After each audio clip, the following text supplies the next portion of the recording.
great hall of the Galactic Council was silent. Thousands of beings from across the galaxy sat in their seats, waiting.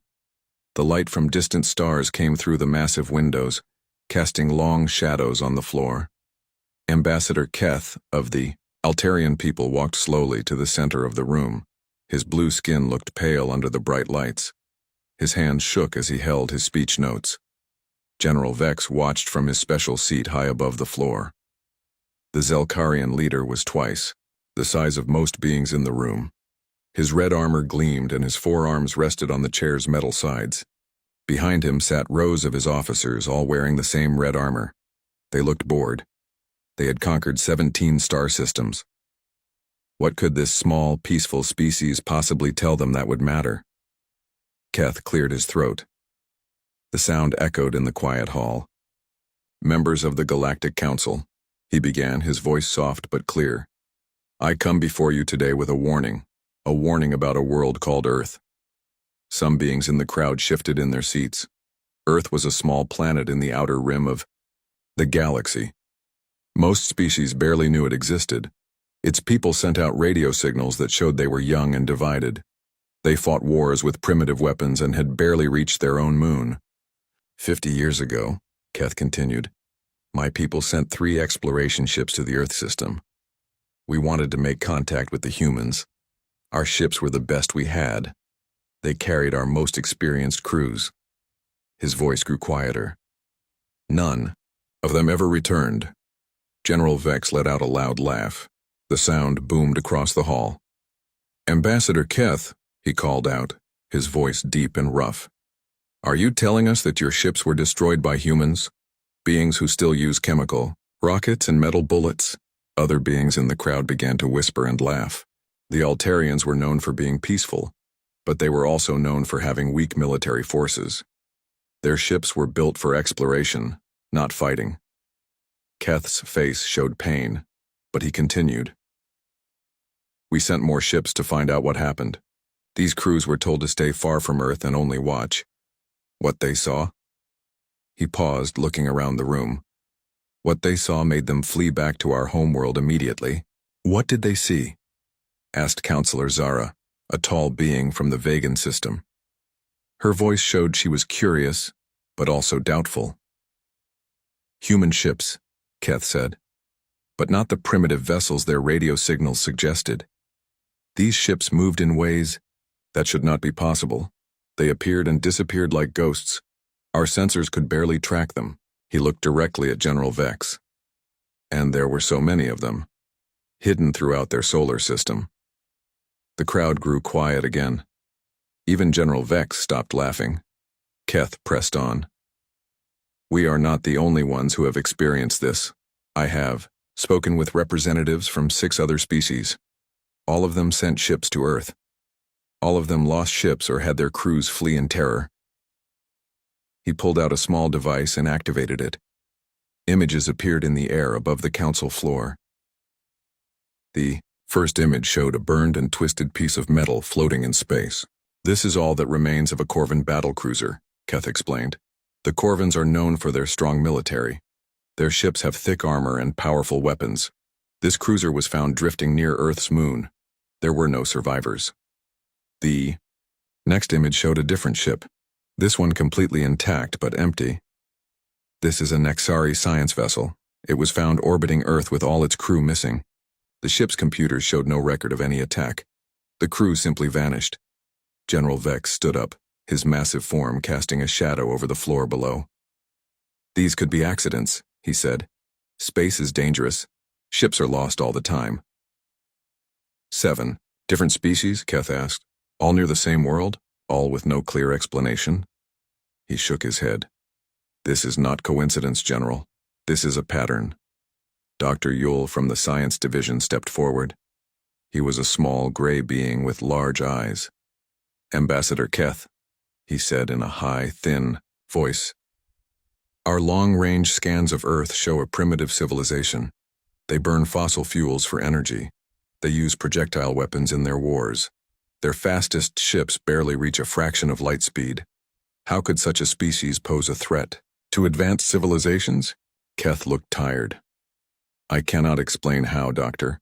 I can only tell you what has happened. Every species that has approached Earth with anything more than the most basic observation has suffered losses. Some have lost ships. Some have lost crews. Some have simply had their ships return with crews who refused to speak about what they saw. He activated his device again. This time, an audio recording played. The voice was rough and filled with fear. It spoke in the Altarian language, but the Council's translation system made it understandable to all. Command, this is Captain Thex of the exploration vessel Seeker. We have observed the human homeworld as ordered, but something is wrong here, very wrong. Our sensors detect massive structures beneath their cities, energy readings that make no sense, and the humans, they know we are here. They are watching us. We request immediate permission to leave this system. The recording cut to static. Then another voice came through. Seeker, your request is denied. Continue your mission. Then came Captain Thex's voice again, but now it was filled with panic. Command, they are coming. Human ships, but not like anything in their transmissions. They move like they are alive. We are leaving the system now. Do not send anyone else here. Do not. The recording ended in silence. The Great Hall was quiet for a long moment. Finally, General Vex spoke. Even if this recording is real, he said, it proves nothing. Captain Thex may have panicked over shadows and sensor ghosts. General, Keth said, his voice now strong and clear. I have stood before this council and given you the truth. 7 species have approached Earth. 7 species have suffered losses. The humans may appear primitive, but appearances can lie. I beg you to listen to this warning. General Vex looked around the room at his officers. They all wore expressions of confidence and mild amusement. The Zelkarian Empire had never met an enemy they could not defeat. Their weapons could destroy planets. Their shields could stop any attack. What could one small world of primitive humans do against such power? Ambassador Keth, General Vex said, his voice filled with authority. The Zelkarian Empire appreciates your concern, but we do not make decisions based on fear and rumors. Earth sits in a strategic position on the outer rim. Its resources would benefit the entire galaxy under proper management. He paused, looking down at the small blue figure on the floor, below. The Empire will investigate this world properly, with sufficient force to handle any surprises. Keth's shoulders slumped. He had failed. General, please, do not underestimate them. Whatever the humans truly are, they are not what they appear to be. But General Vex had already turned away, speaking quietly with his officers. Plans were already being made. Ships would be prepared. The conquest of Earth would begin soon. As the council session ended and beings began to leave the Great Hall, Keth stood alone in the center of the room. He had done everything he could. The warning had been given. Whether anyone would listen was no longer in his control. Above, General Vex smiled as he walked toward the exit. Earth would fall within a month. Of this, he was certain. 3 weeks later, the Zelkarian war fleet dropped out of hyperspace at the edge of Earth's solar system. 3,000 ships filled the darkness of space. The smallest vessels were twice the size of Earth's largest buildings. The flagship Dominator was so massive it had its own gravity field. General Vex stood on the bridge of his flagship, looking at the blue and green world through the main viewing screen. Earth looked peaceful from this distance. White clouds swirled over brown and green continents. He could see the lights of human cities on the dark side of the planet. Scan the system, Vex ordered his science officer. Commander Kral worked at his station, his 6 arms moving quickly over the controls. Sir, I detect primitive space stations around the planet. Several small ships in orbit. Nothing that poses a threat to our fleet. Vex nodded. This was exactly what he had expected. What about their military forces? Ground-based missile systems. Sir, nuclear weapons but very old designs. Fighter aircraft that use chemical fuel. No energy shields, no plasma weapons. Kral looked up from his station. Sir, their most advanced ships appear to be simple transport vessels. No weapons that our sensors can detect. Perfect, Vex said with satisfaction. Send the standard surrender demand.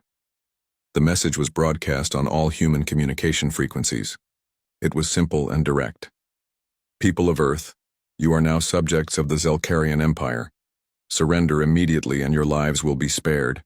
Any resistance will result in the destruction of your cities. On Earth, the message was received in a hidden facility buried deep beneath the Rocky Mountains. Dr. Lisa Grant sat at a control station, watching data stream across multiple screens. Next to her stood Captain Jake Morrison, a tall man in a military uniform that bore no national markings. They're using the standard Imperial protocol, Lisa said, her fingers dancing over her keyboard. Same as the Corvins used 5 years ago. Jake nodded. And the Nexari before them. They never learn. He pressed a button on his console. All stations, this is command. Operation Mousetrap is now active. I repeat, Operation Mousetrap is now active. Across the planet, hidden facilities began to respond. In what appeared to be ordinary office buildings, weapons systems came online. In innocent-looking warehouses, fighter squadrons prepared for launch. Beneath major cities, thousands of people moved through tunnels and bunkers with practiced efficiency. Above, Earth's atmosphere, the human response began. Old nuclear missiles launched from various countries streaking up toward the alien fleet. The Zelkarian ships easily destroyed them with energy beams. Fighter jets rose from military bases around the world, their primitive engines leaving smoke, trails in the sky. Vex watched the pathetic display with amusement. Is this all they can manage? Destroy the fighters and prepare for planetary bombardment. The Zelkarian ships opened fire. Beams of energy lanced down from space, striking military bases and government buildings. But something was wrong. The explosions were too small, the damage too limited, and the human casualties were far lower than expected. Sir, Commander Krall said, confusion in his voice. The human cities are nearly empty. Our sensors show massive population movements, but we cannot track where they have gone. Underground bunkers, Vex said dismissively. Cowards hiding like insects. Continue the bombardment. Lieutenant Kate Sullivan pulled her fighter into a steep climb, chasing 3 Zelkarian interceptors into the upper atmosphere. Her aircraft looked ancient compared to the sleek alien ships, but it moved with impossible grace, turning and diving in ways that should have torn it apart. Behind her flew 5 more human fighters, all moving in perfect coordination. They spoke to each other in calm, professional voices, using tactics that seemed far too advanced for a primitive species. Lead 3, you have 2 bogies on your 6, Kate's wingman called out. Copy that, Lead 2. Braking left in 3, 2, 1. The human fighters scattered, but not in panic. Each movement was calculated, drawing the alien ships deeper into Earth's atmosphere. The Zelkarian pilots, confident in their superior technology, followed eagerly. Now, Kate said quietly into her radio. What happened next defied everything. The Zelkarians thought they knew about human capabilities. The primitive fighters suddenly moved with incredible speed and agility. Their weapons, which had appeared to be simple projectile guns, fired energy bolts that cut through Zelkarian armor like paper.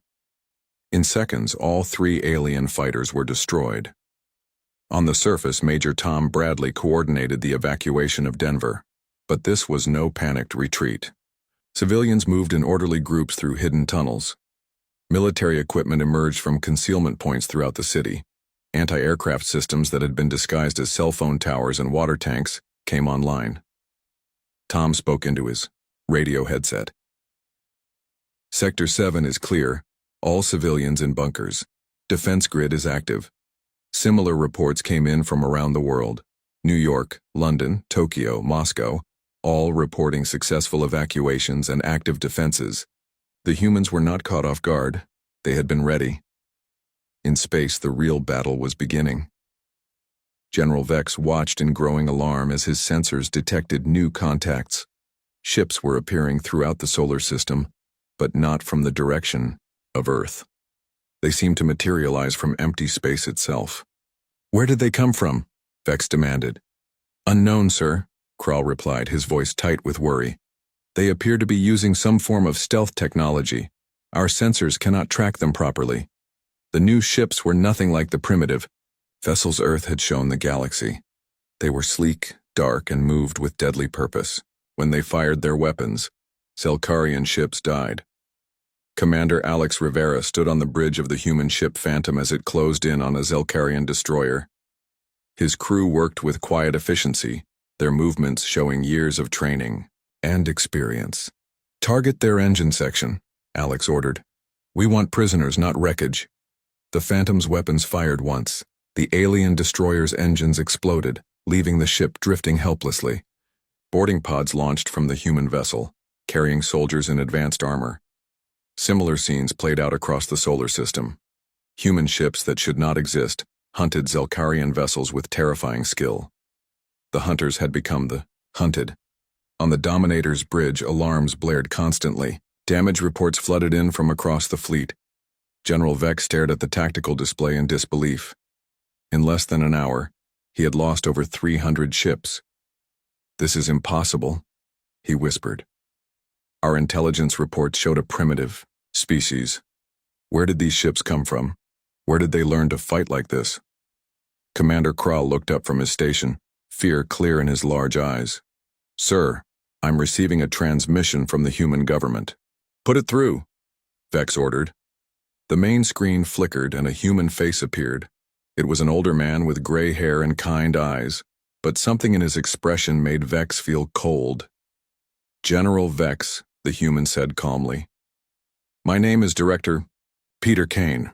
I represent the Earth Defense Council. I believe we need to talk." Vex found his voice. You were ready for us. This entire system is a trap." Director Kane smiled, but it was not a friendly expression. "General, you were warned not to come here. Your own Galactic Council tried to tell you. But your empire never listens, does it?" Around Earth's solar system, the battle continued. Human. Ships moved through the Zelkarian fleet like sharks through a school of fish. For the first time in their history, the mighty Zelkarian Empire was not the hunter. They were the prey. And they were learning that Earth's reputation for being dangerous was not built on fear or rumors. It was built on the bones of every species that had made the same mistake General Vex was making now. The trap had been set long ago. The Zelkarians had simply walked into it. General Vex cut the communication with Director Kane and turned to his officers. His red armor was covered in sweat, and his 4 hands shook with anger and fear. "Launch all ground forces immediately," he ordered. "Take their cities. Use the humans as shields against their own ships." Thousands of Zelkarian dropships fell toward Earth like metal rain. Each ship carried 50 soldiers in battle armor. Their weapons could melt steel, and their shields could stop bullets. General Vex was sure that on the ground his forces would have the advantage. The first wave of ships landed in what had been New York City. The Zelkarian soldiers expected to find crowds of terrified humans. Instead, they found empty streets. The massive city was completely silent. Buildings stood intact, but no people moved inside them.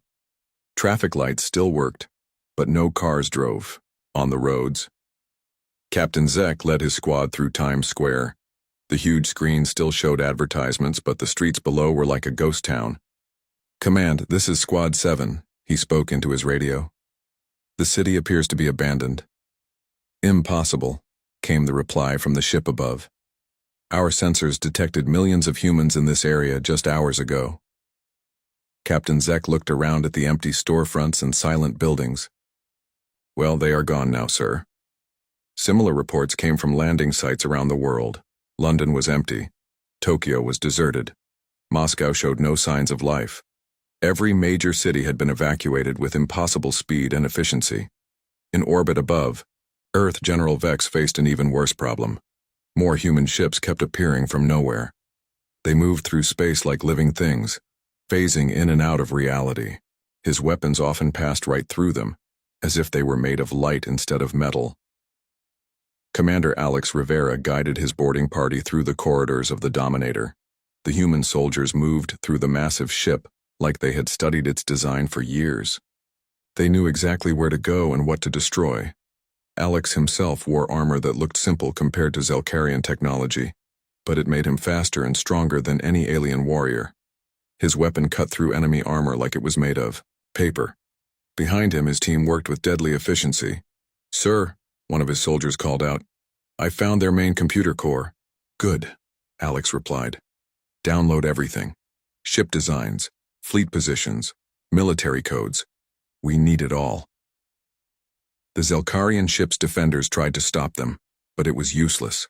The humans fought like they had been preparing for this exact battle. For decades, every move was perfect. Every shot found its target.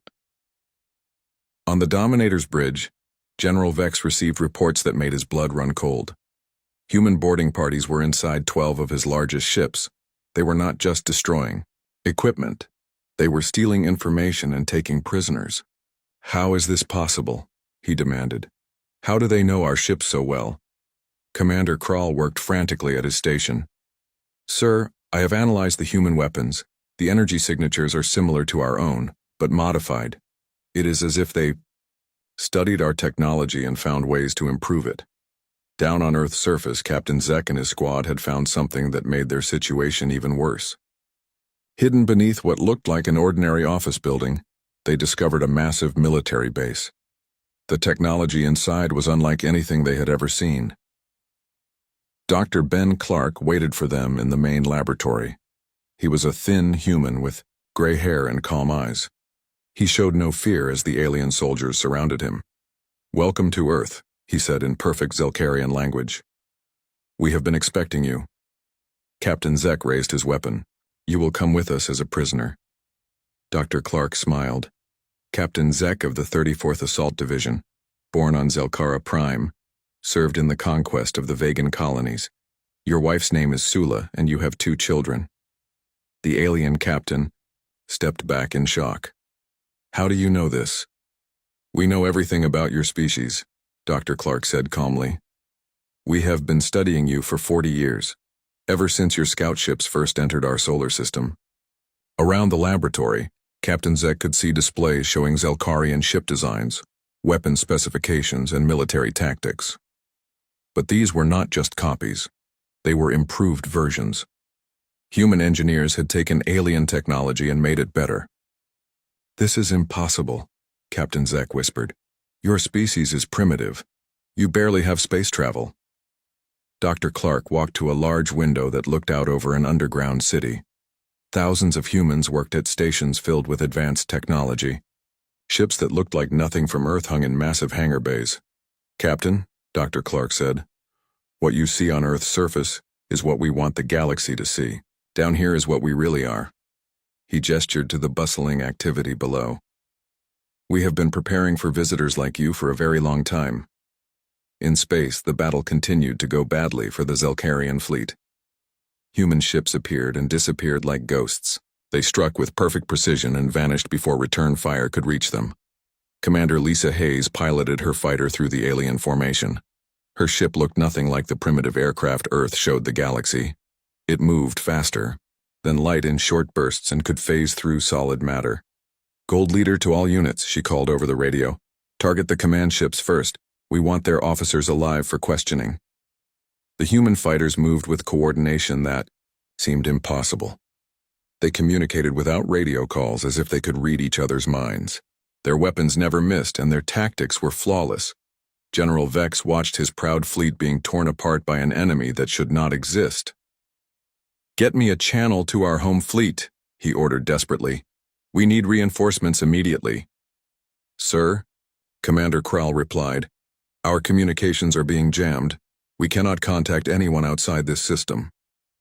The general looked at his tactical display. Red lights showed damaged or destroyed ships throughout his fleet. In 6 hours of fighting, he had lost nearly half his forces. This was not a battle. It was a massacre. On Earth's surface, Major Tom Bradley emerged from a hidden bunker near what had been downtown Denver. The Zelkarian soldiers who had landed there were now his prisoners. They sat in neat rows, their weapons taken and their armor powered down. Tom spoke into his radio. Command, this is Sector 7. All hostiles captured. No human casualties. The same report came from around the world. Every Zelkarian landing force had been surrounded and captured within hours. The alien soldiers never had a chance. Director Peter Kane stood in the main command center deep beneath the Rocky Mountains.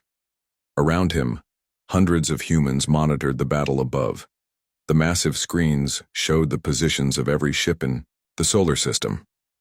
"Sir," one of his officers reported, "the Zelkarian fleet is trying to retreat. Should we let them go?"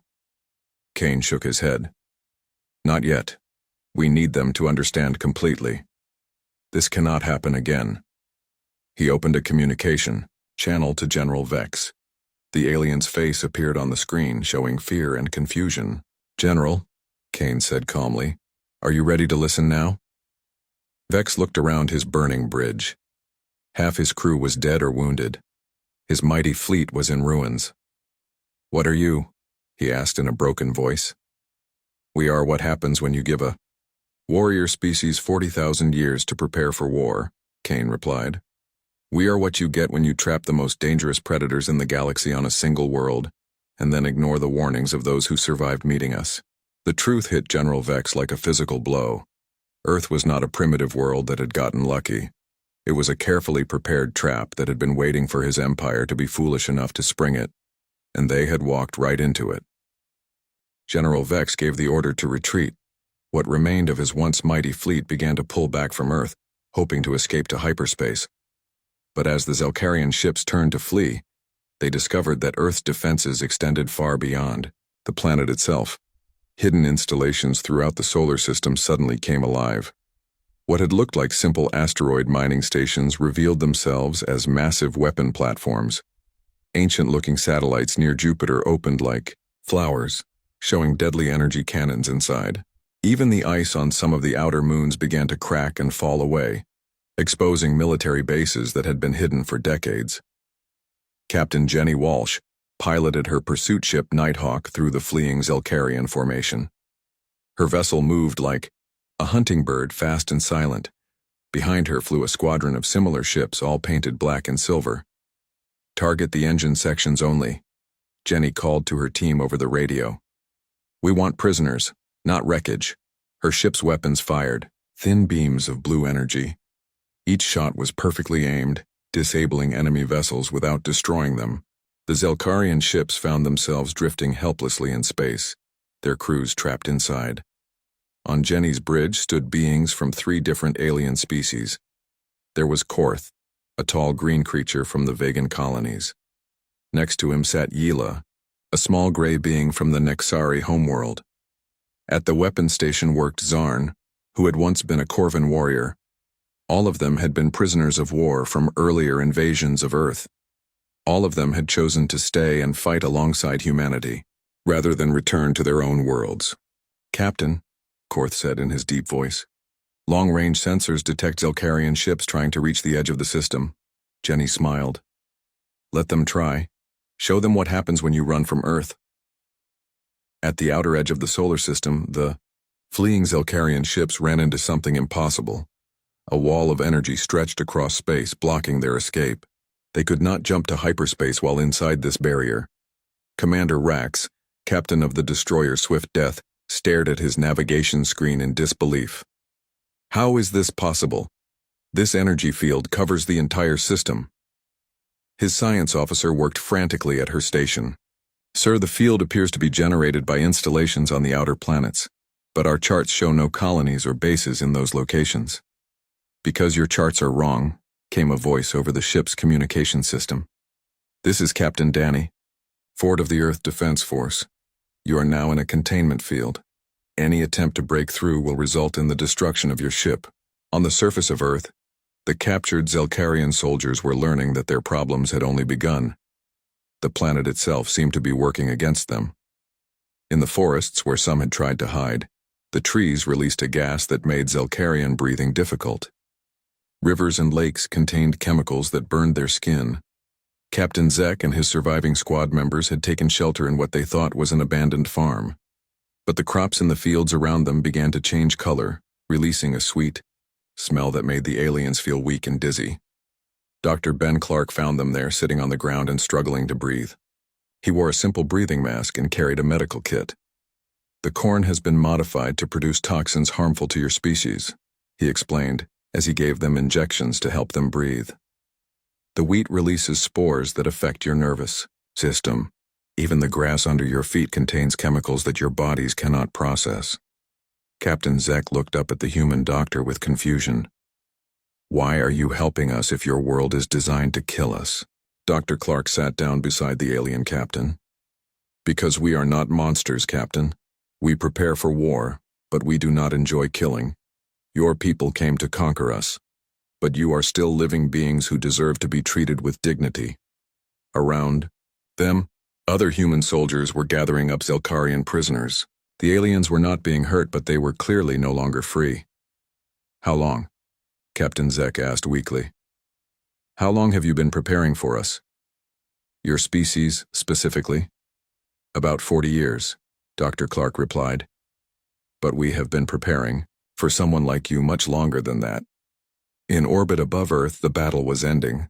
The last free Zelkarian ships were being hunted down by human vessels that seemed to know exactly where to find them. Some alien captains tried to hide behind Earth's moon. Others attempted to use the planet's magnetic field to jam human sensors. Nothing worked. The humans found them all. Commander Alex Rivera stood in the captured bridge of the Dominator. General Vex sat in his command chair, but his hands were bound and human guards surrounded him. The once proud leader of the Zelkarian fleet looked broken and defeated. Your empire sent 3,000 ships, Alex said calmly.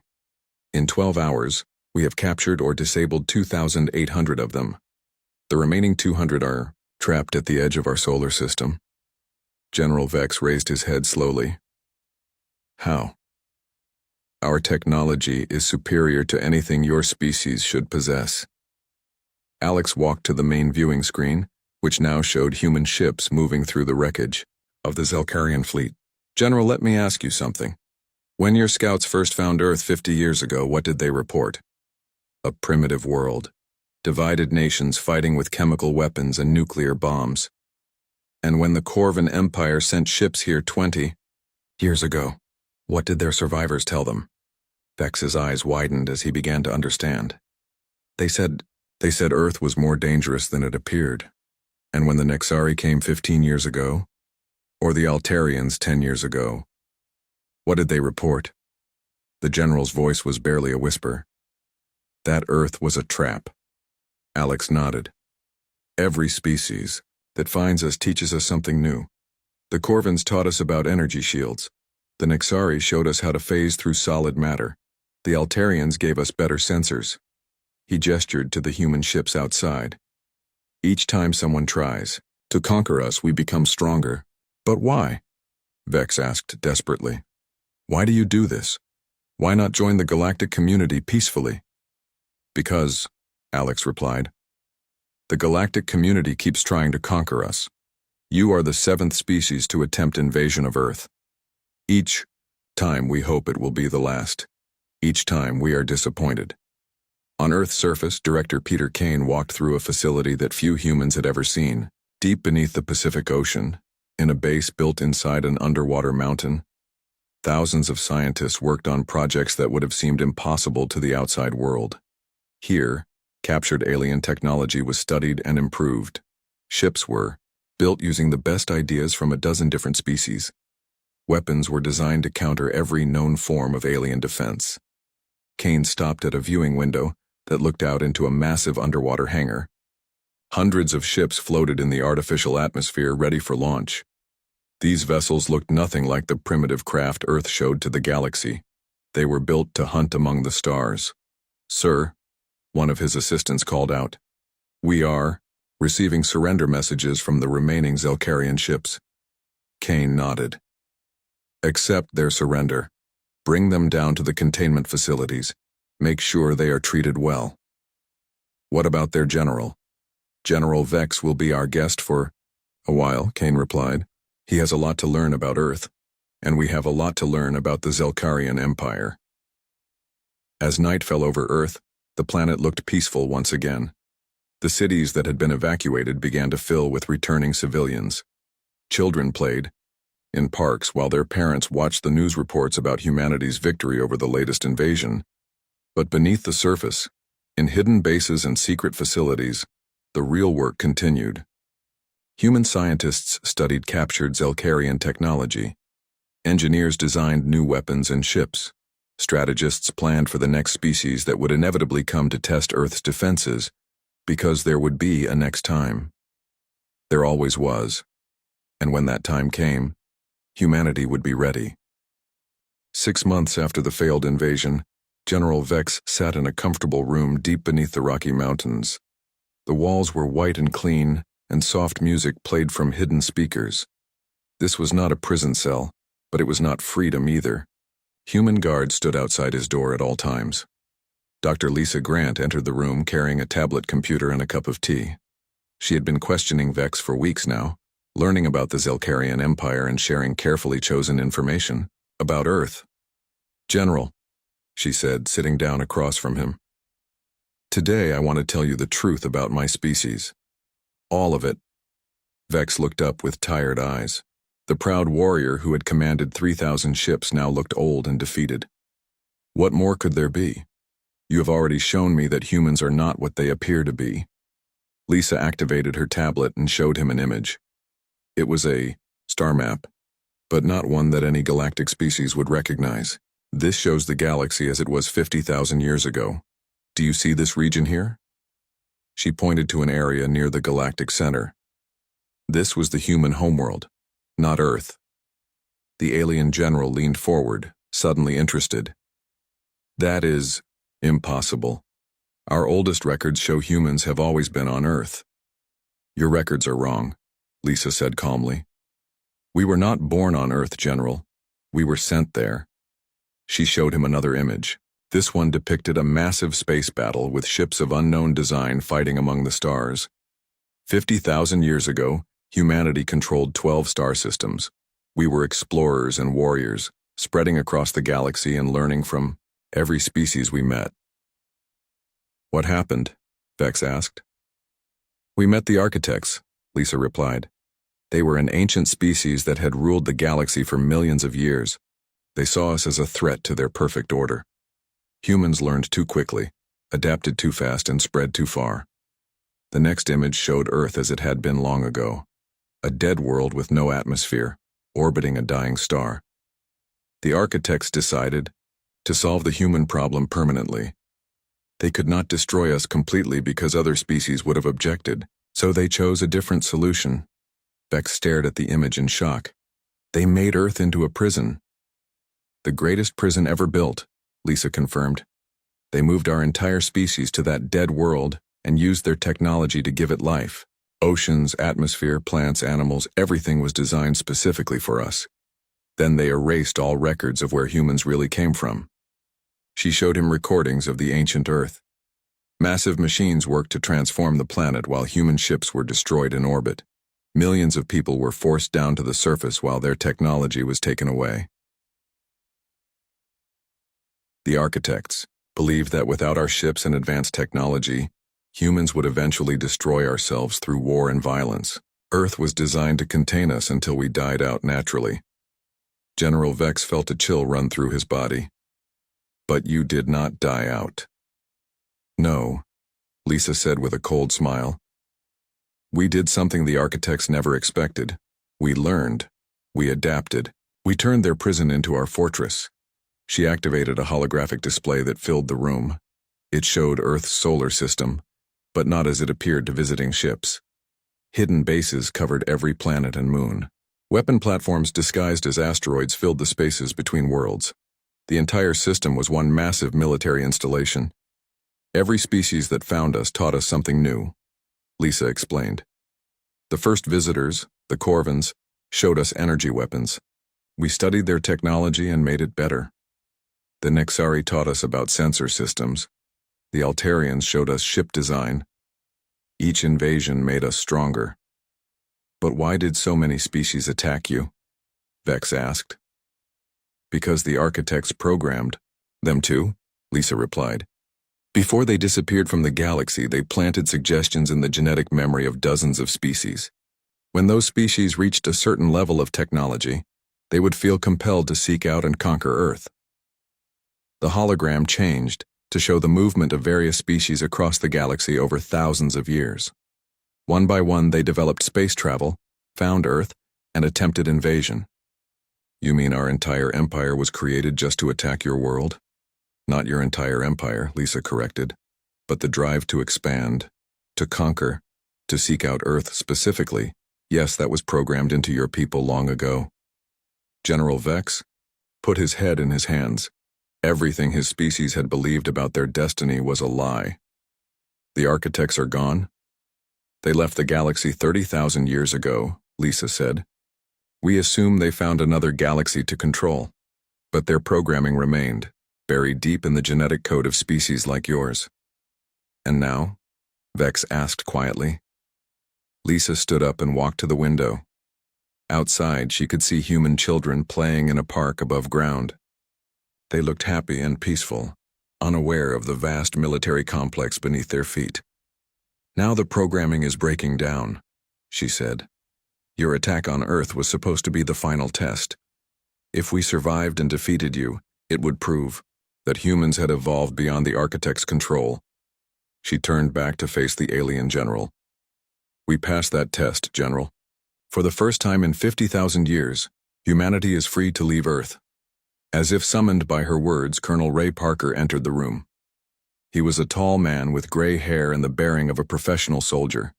Behind him came two other humans carrying official documents. General Vex, Ray said formally. In 1 week, a human delegation will travel to the Galactic Council. We will be announcing our intention to join the galactic community as a free and equal species. Vex looked up in alarm. The Council will never accept you. They fear humans too much after what you did to our fleet. Ray smiled. General, after what we did to your fleet, I do not think anyone will object to our membership application. Dr. Lisa Grant activated one final hologram. This one showed human ships throughout the galaxy, sleek vessels that had been launching from Earth in secret for the past 10 years. They were already establishing colonies on distant worlds and making contact with peaceful species. The galaxy thought Earth was humanity's prison, Lisa said. They were wrong. Earth was humanity's school. For 50,000 years we learned everything we needed to know about warfare, technology, and survival. Now our education is complete. She looked directly at General Vex. Your species and 6 others tried to conquer us. Instead, you taught us how to conquer the galaxy. 3 days later, Ambassador Keth of the Altarian people received a message that made his hands shake. It was a simple communication from Earth, sent on all galactic frequencies. To all species of the galaxy, the message began. Humanity announces its intention to join the Galactic Council as a free and independent civilization. We seek peaceful relations with all species and mutual cooperation in matters of trade and exploration. The message was signed by Director Peter Kane, representing the United Government of Earth. Keth immediately contacted the Galactic Council, but he was too late. Similar messages were being received throughout the galaxy. Human ships were appearing at the edge of dozens of star systems, not as invaders, but as visitors seeking diplomatic contact. On Earth, Dr. Lisa Grant stood on the observation deck of humanity's newest starship, the Enterprise. Through the viewing windows, she could see the blue and white world that had been humanity's home for 50,000 years. Are you sad to leave? Asked Captain Jake Morrison, who would be commanding the ship's first mission to the Galactic Core. Lisa shook her head. Earth will always be our home, but it was never meant to be our cage. The Enterprise turned away from Earth and engaged its faster-than-light drive. Behind it, dozens of other human ships were launching from hidden bases throughout the solar system. Humanity was finally returning to the stars, and this time, they were not coming as students or prisoners. They were coming as teachers,